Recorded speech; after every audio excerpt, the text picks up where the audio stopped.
शुक्रगुजार हूँ कांग्रेस पार्टी का, कांग्रेस पार्टी के लीडरशिप का। मैं तहे दिल से शुक्रगुजार हूँ नेशनल कॉन्फ्रेंस का। मैं तहे दिल से शुक्रगुजार हूँ नेशनल कॉन्फ्रेंस की लीडरशिप का। तहे दिल से शुक्रगुजार हूँ इंटरनेशनल डेमोक्रेटिक प्लेटफॉर्म का, खजूरिया साहब की पार्टी का। मैं तहे दिल से शुक्रगुजार हूँ बहुजन समाज पार्टी का। मैं तहे दिल से शुक्रगुजार हूँ बहुत सारी सिविल सोसाइटी जिनकी ब्लेसिंग से ये आज का हिस्टोरिक फंक्शन हम ऑर्गेनाइज कर पाए। बहुत से साथियों ने अपने विचार रखे और अपने ढंग से अपने आउटलुक की बुनियाद पर आज के इस हिस्टोरिक दिन पर अपना मैसेज दिया। पंकज जी, मैं ये कहना चाहता था, आज 23 मार्च है और 1931 को 93 वर्ष से पहले लाहौर की जेल में 1931 में भगत सिंह, राजगुरु, सुखदेव को एक दिन पहले फांसी की सजा दे दी गई। फांसी का टाइम मुकर्रर था 24 का, लेकिन उस बेईमान ब्रिटिश एम्पायर ने एक दिन पहले दे दिया और फिर उनकी रात को उनकी डेड बॉडियों को जलाने लगे तो लोग आ गए। बड़ा इमोशनल सा सीन है। मेरा कहने का मोटिव ये था कि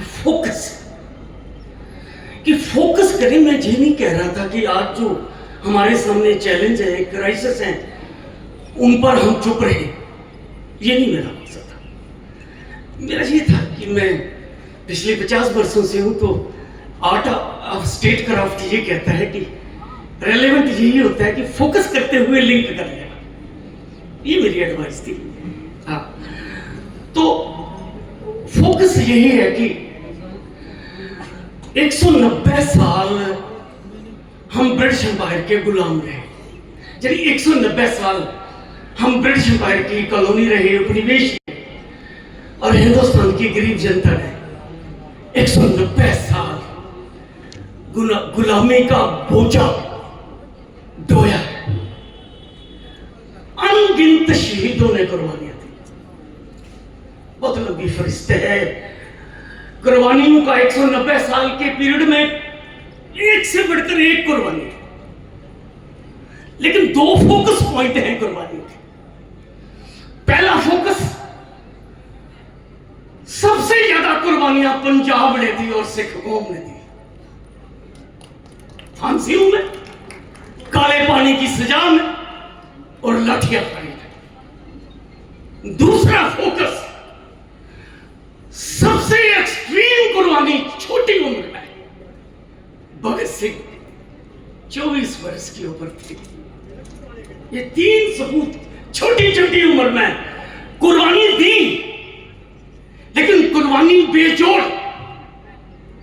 ये यूनिक कुर्बानी है। ये करोड़ों लोगों को, मुझे लगता है सदियों तक, भगत सिंह की फांसी, राजगुरु की फांसी हमें इंस्पायर करेगी, हमारे अंदर का डर खत्म करेगी। और मैं कहता हूं, हमारे उपनिषद, हमारा ऋग्वेद 7000 साल पहले, उपनिवेश, वैदिक फिलॉसफी, गीता वो कहती है, वो शख्स, वो व्यक्ति सच का और हकीकत का परचम नहीं उठा सकता जिसके मन में, जिसके शरीर में डर हो। अगर सच का परचम उठाना है, अगर ट्रूथ के हक में खड़े होना है, अगर हकीकत और वास्तविकता के, रियलिटी और जस्टिस के हक में खड़े होना है, तो हमें अपने मन से अंदर का डर जो है उसको टोटली खत्म करना होगा। डरा हुआ लीडर, डरी हुई कौम, डरे हुए लोग इनकलाब नहीं किया करते, क्रांतियां नहीं लाया करते, समाज नहीं बदला करते, सिस्टम के जुल्म और अत्याचारों का मुकाबला नहीं किया करते। डर सबसे बड़ा ऐसा एलिमेंट है जो हमें सरेंडर करवाता है, कमजोर करवाता है। वीर सावरकर ने, जिसको आइकॉन मानते हैं कुछ लोग, की जेल में 5 बार माफीनामे लिख कर दिया ब्रिटिश एम्पायर को। एक वो आइकॉन है और एक भगत सिंह का आइकॉन है, जिसके पिताजी लाहौर जेल में गए कि भगत सिंह लिख के दे दो माफीनामा, कोई बात नहीं, बाद में देखा जाएगा। भगत सिंह टकरा गया अपने पिताजी के साथ, भगत सिंह टकरा गया सबके साथ, उस ऑफर को ठुकरा दिया। वो चाहता तो अपॉर्चुनिज्म की पॉलिटिक्स और सरेंडर की पॉलिटिक्स अपना के वो जिंदा रह सकता था। मैं इस पे नहीं जाता जो लाल सिंह जी ने कहा। जो लाल सिंह जी ने कहा मैं सहमत हूं उससे कि लीडर मर गया, मूवमेंट खत्म हो गई, लेकिन फिर एक लीडर नहीं, लाखों लीडर होने चाहिए। एक मर गया दूसरा खड़ा हो जाए, दूसरा मर गया तीसरा खड़ा हो जाए। सिखों में एक गुरु मरा दूसरा तैयार, गुरु तेग बहादुर को मारा गुरु गोबिंद सिंह जी तैयार, गुरु गोबिंद सिंह जी मारे बंदा बहादुर तैयार। ये नहीं है कि लाल सिंह अंदर हो गया मूवमेंट बंद हो गई, ये नहीं है कि बाबू सिंह अंदर हो गया मूवमेंट बंद हो गई। मूवमेंट तभी जिंदा रहती है कि जनता के दिलों में लीडर बसे और लीडर के दिलों में दिल से सच्चे मन से जनता बसे, मिशन बसे। ये टूट रिश्ता बने तो बात बनती है। जहां लीडर ईमानदार हो वहां जनता भी ईमानदार हो, जहां जनता ईमानदार हो वहां लीडर भी ईमानदार हो। बेईमान लीडर मॉडल नहीं बन सकता, बुज़दिल लीडर मॉडल नहीं बन सकता। इसलिए मैं कहता हूं आज भी भगत सिंह बड़ा रेलेवेंट है। या मैं जेल में था ना, जेल में था, मैं आपको बता दूं कि कैसे रहा जेल में। मेरे लिए जेल नहीं है, मेरे लिए इंटरोगेशन टॉर्चरिंग नहीं है। जब जब पुलिस ने जुल्म किए भगत सिंह को याद कर लिया, पुलिस की टॉर्चरिंग भी फेस कर ली, इनकी जेल भी फेस कर ली, इनकी काल कोठरियां भी फेस कर ली।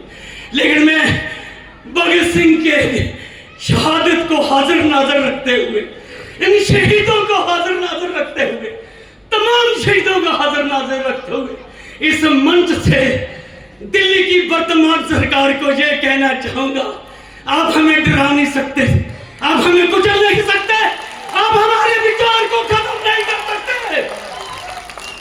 आप हमारे इंकलाब को रोक नहीं सकते, आप हमें शरीर मार सकते हो, हमारे विचार को डिफीट नहीं कर सकते। आपकी सोच फिरका परस्त सोच जिसने हिंदुस्तान का 1947 में बंटवारा करवाया, 10 लाख लोग हिंदू मुसलमान के कत्ल हुए, सिखों के कत्ल हुए, इतना बड़ा देश बनना था 200 करोड़ का, उसके टुकड़े कर दिए। उसकी सजा आज हमारी 5वीं पीढ़ी भुगत रही है। इसलिए दिल्ली की सरकार को कहना चाहूंगा, जिस आइडिया ने, जिस सोच ने, जिस कम्युनल सोच ने 10 लाख लाशें की ढेर लगा दी, जिसने हिंदुस्तान के 2 टुकड़े कर दिए, वो कूड़े दौड़ वाली गंदी सोच है। आप कहां ले जाना चाहते हो हिंदुस्तान को? आप हिंदुस्तान को एक फिरका परस्त और थियोक्रेटिक हिंदू राष्ट्र बनाना चाहते हो? देखो मुस्लिम राष्ट्र की हालत क्या है। बलोची कहते हैं हम अलग होना है, बंगाली अलग हो गया 71 में, सिंधी कहते हैं हमने अलग होना है। उनका इस्लाम उनको एक नहीं कर सका। धर्म, आज धर्म जो है समाज को और दुनिया को जोड़ नहीं सकता। धर्म अपनी जगह है, लेकिन जब धर्म राजनीति से जुड़ जाता है तो धर्म अपने दम तोड़ देता है, अपनी स्पिरिट तोड़ देता है। जब धर्म राजनीति का टूल बन जाता है, जब धर्म पावर लेने का टूल बन जाता है, तो वो एक गिनेनोत, रूथलेस और एक ब्रूटल कम्युनल राक्षस बन जाता है। और ये राक्षस हम सबको खाएगा और ये राक्षस हिंदुस्तान के 50 टुकड़े कर देगा। इससे पहले मेरे देश के और टुकड़े हो जाए, इससे पहले कि हिंदुस्तान रूस की तरह 15 टुकड़ों में बट जाए, उठ खड़े हो जाओ, धर्म से ऊपर उठ के इंसानियत का परचम मजबूती मजबूती से पकड़ते हुए जाति को रिजेक्ट करो, फिरका परस्ती को रिजेक्ट करो और टकरा जाओ जो दिल्ली के तख्त पे राक्षस और गलत लोग बैठे हुए हैं। हम प्राइम मिनिस्टर नरेंद्र मोदी को चैलेंज करता हूं, तुम हिंदुस्तान के बुज़दिल लीडरों को डरा सकते हो, बाबू सिंह को नहीं डरा सकते, मेरे भाई लाल सिंह को नहीं डरा सकते। मैं संकल्प करता हूं लाल सिंह जी के साथ, हम मिलके काम करेंगे, मिलके काम करेंगे, पीठ नहीं दिखाएंगे, कभी मकसद अचीव करेंगे, लेकिन भगत सिंह की तरह फांसी का पंदा भी चूमना पड़े तो माफीनामे पे दस्तखत नहीं करेंगे, माफीनामे पे दस्तखत नहीं करेंगे, सर रखेंगे आगे। भगत सिंह के समय में चैलेंज था 190 साल का गुलाम देश, इसको आजाद कैसे किया जाए और इस रंग बिरंगे देश को एक जुट एक मजबूत सेक्युलर ह्यूमनिस्ट डेमोक्रेटिक देश कैसे बनाया जाए, सबको इंसाफ मिले। लाहौर में एक लेटर लिखा था उन्होंने कि मेरा देश जब आजाद हो इसकी बागडोर हिंदुस्तान की विशाल जनता के हाथ में है। अफसोस से कहना पड़ता है भगत सिंह की कुर्बानी बेकार गई है, अभी भी आजादी की लड़ाई बाकी है। ये बागडोर देश की जनता के पास नहीं आई है और इस 10 सालों में इस नरेंद्र मोदी ने देश बेच दिया है अडानी अंबानी और एलन मस्क को, ये खा जाएंगे।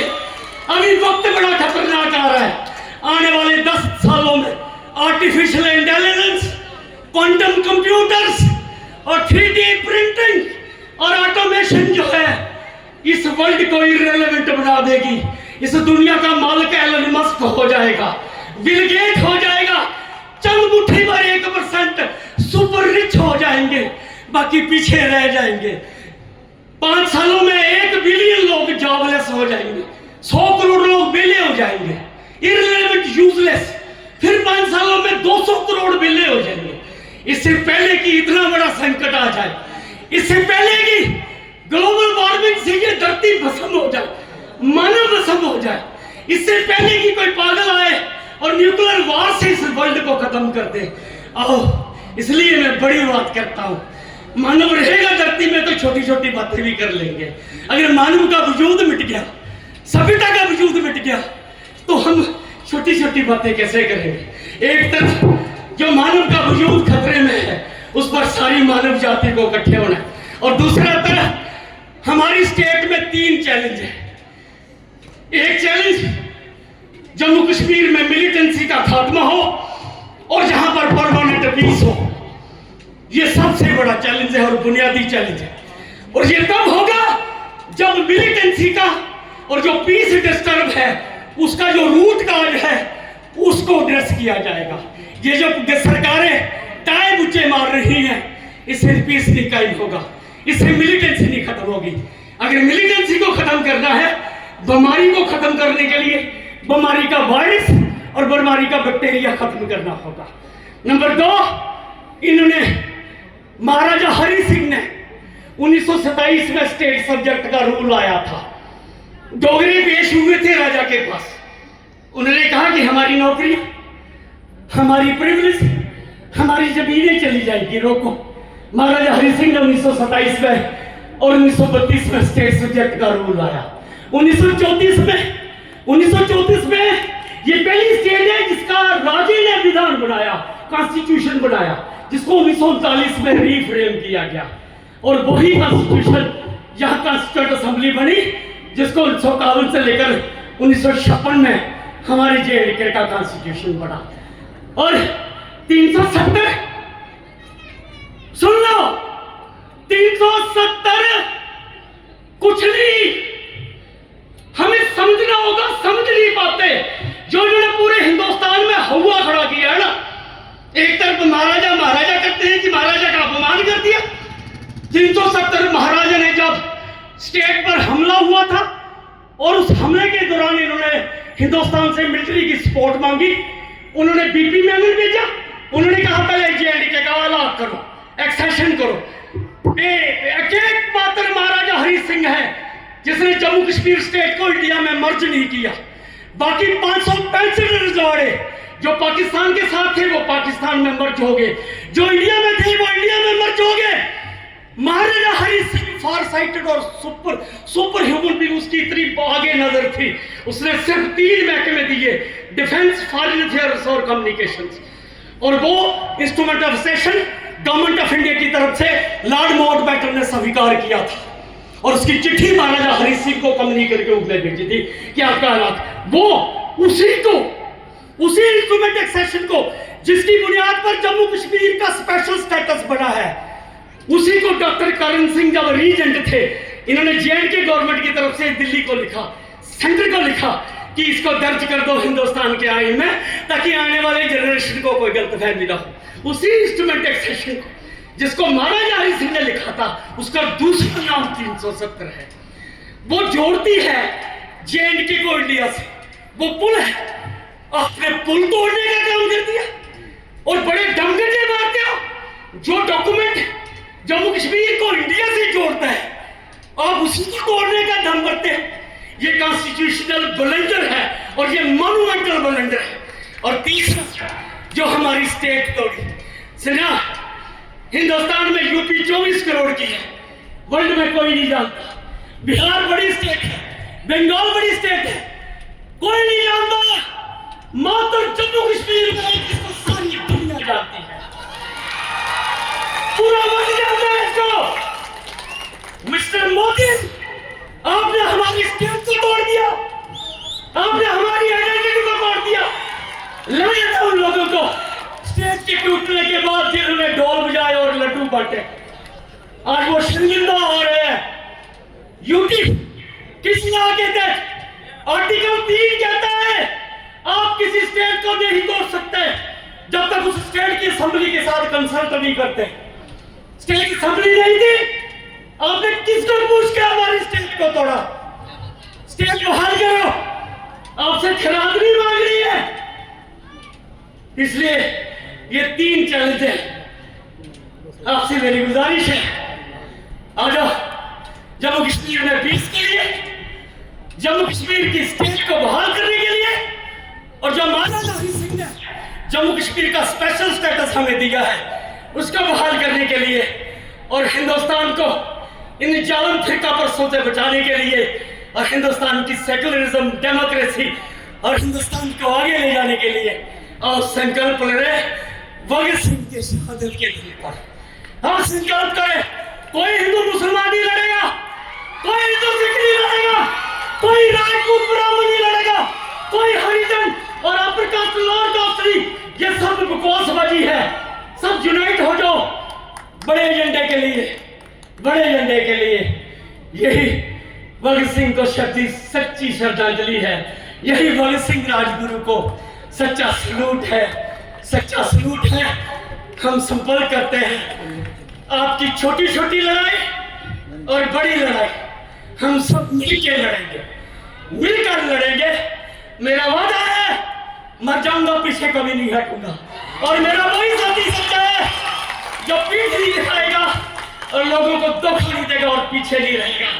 बस आखिरी निवेदन, एक 3 मिनट की आइटम सुन के